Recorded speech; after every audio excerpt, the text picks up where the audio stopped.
I'm Matt McKevity and I'm an arable farmer from Southbridge in Canterbury. Our family's farmed here since 1893. We focus on seed production and processed crops. We try and crop the majority of the farm every year. We're growing a lot different crops now than what we were 20 years ago, and we'll probably be growing a lot more different crops 20 years from now. We don't know.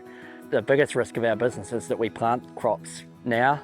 They're harvested sometimes up to 12 months after they're planted, and then it sometimes takes another 6 months before they're processed and sold for, to where we can get some money back for it. So we've got an 18-month lead time on investment.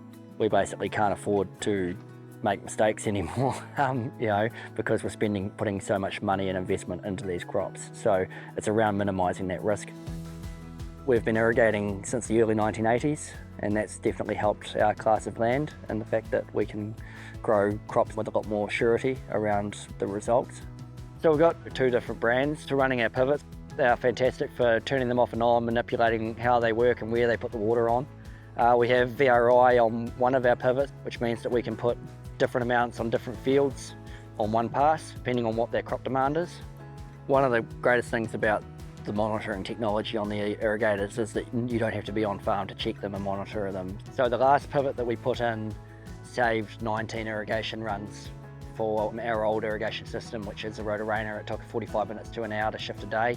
2 of them a day, that's saving 2 hours a day just like that.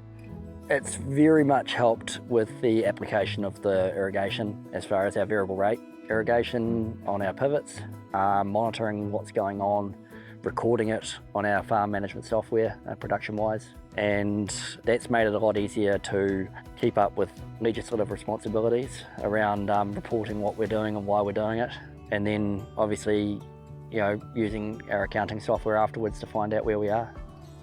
Accounting-wise, we're using Farm Focus Cash Manager. Admittedly, we are quite new to that, but I'm really excited by the possibilities of it, especially being cloud-based and that we can look at it a lot more often and from all over the place, no matter where we are.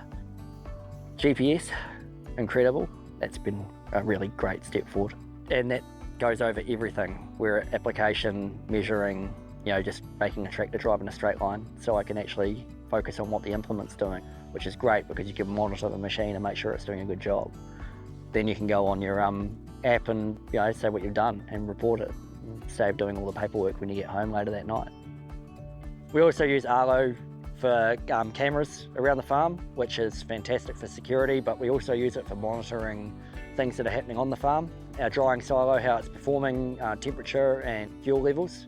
We have a moisture meter in the office that dries the crop down and measures how much moisture it's got in, but it takes about half an hour. So we have a camera pointed at that so that I don't have to come back to the yard, which is quite handy.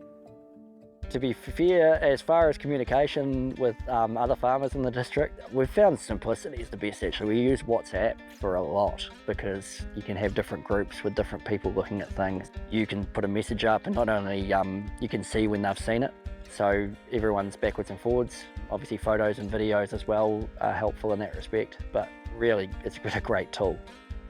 Farmers are very generous with their knowledge with each other. Twitter has been very interesting and around connecting with farmers around the world and asking them why they do things a little bit differently and perhaps learning from that. The arable industry in New Zealand is quite small. The social media side of things has been fantastic. A lot of the tech is already out there, like WhatsApp, like Arlo. It's just finding something that suits your business and makes it better. We don't need to reinvent the wheel.